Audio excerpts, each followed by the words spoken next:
রাস্তা জুড়ে বড় বড় গর্ত। গত ৩ বছর ধরে শহরের একমাত্র বাইপাস রাস্তার হয়নি কোনো সংস্কার, আর তাই দুবরাজপুরের এই সিনেমা হল রোড অবরোধ করে রাস্তা সংস্কারের দাবি জানালেন দুবরাজপুরের স্থানীয় বাসিন্দারা।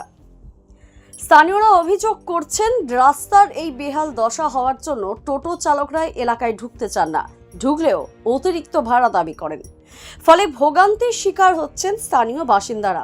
তবুও পুরসভার কোনো হেলদোল নেই। এটি শহরের যানজট এড়ানোর একমাত্র বিকল্প রাস্তা। এই রাস্তা দিয়ে ছোট বড় সব ধরনের যানবাহন চলাচল করে। এর আগেও রাস্তা সংস্কারের দাবিতে পথ অবরোধ করেছিলেন স্থানীয় বাসিন্দারা।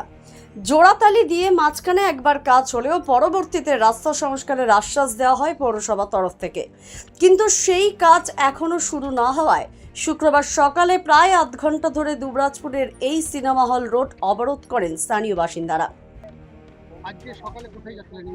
আমি এই মুহূর্তে দুবরাজপুর স্টেশন গেছিলাম। আমি স্টেশনে একটা কাজে আছি। এবার আমি ছিনপাই চললাম এই রাস্তা হয়ে। এটা একটু শর্ট হয় বলে আমি এই রাস্তাটা দিয়ে যাতায়াত করি। আর এই রাস্তাতে অনেকদিন ধরেই খারাপ হয়ে আছে রাস্তাটা। রাস্তা সংস্কারের দাবি করছে এলাকার মানুষজন। না, এটা খুবই দরকার, কারণ রাস্তাটা সত্যি খুবই খারাপ হয়ে আছে। রাস্তাটা ঠিক করে দেওয়া অবভিয়াসলি খুবই তাড়াতাড়ি ইমিডিয়েট করা দরকার রাস্তাটা ঠিক। আমাদের উদ্দেশ্য, আমাদের রাস্তাটা প্রচুর খারাপ আছে, ঠিক আছে। খারাপ এই কারণে যে রাস্তার মধ্যে কোনো এমার্জেন্সি পেশেন্ট আমাদের নিয়ে যেতে পারি না, বা আমাদের কোনো দুর্ঘটনা ঘটে গেল সেটাও দ্রুত নিয়ে যেতে পারি না। রাস্তা মানে গত 3 বছর ধরে আমাদের খারাপ আছে, কোনো রিপেয়ারিং নেই, প্লাস কোনো কাজ নাই। একবার আন্দোলন করার পর মাল পড়েছিল আমাদের রাস্তা কাজের জন্য, সে মালটাও রাতারাতি তুলে নিয়েছে। তো আমরা জানতে চাই যে রাস্তাটার কাজ কেন হচ্ছে না। আমাদের কি এই রাস্তার কোনো দাম নেই, না আমাদের এই গ্রামের কোনো দাম নেই যে রাস্তা কোনো কাজ হচ্ছে না? পুরো রাস্তাটাই খারাপ আছে, রিপেয়ারিং এর কোনো গল্প নেই। যে একটা রাস্তা পৌরসভার মধ্যে পৌঁছে বা জানি না কি হয়েছে, কিন্তু এই রাস্তা দিয়ে 8-10টা স্কুলে যাতায়াত হয় বাচ্চাদের।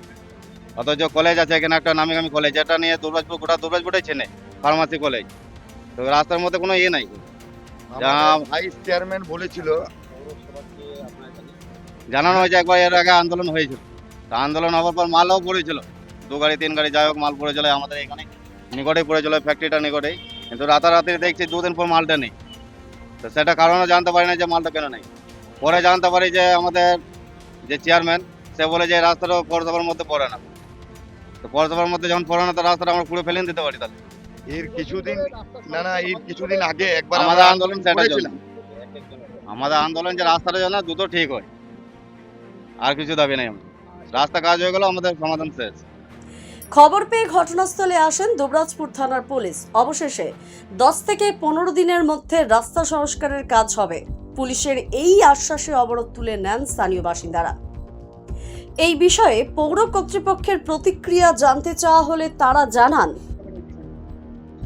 দেখুন, দুবরাজপুর পৌরসভার সব থেকে বড় রাস্তা এটাই, যেটা দুবরাজপুর 800 মোড় থেকে সাতকেন্দ্রি, প্রায় 3 কিলোমিটার রাস্তা। এই রাস্তাটা অবশ্যই ভেঙে গেছে, চলার খারাপ অবস্থায় রয়েছে, এবং আমরা খুব শীঘ্রই, মানে আমাদের টেন্ডার প্রসেস চলছে, খুব শীঘ্রই কাজ শুরু করব। কেননা আর্থিক কিছুটা প্রবলেম ছিল, যার জন্য একটু আমাদের দেরি হয়েছে, তবে আর দেরি হবে না। আমরা খুব বেশি হলে 10 দিনের মধ্যে কাজ শুরু করে দেবো রাস্তা। দ্য সহজ পাঠ, সহজ কথা, সঠিক তথ্য।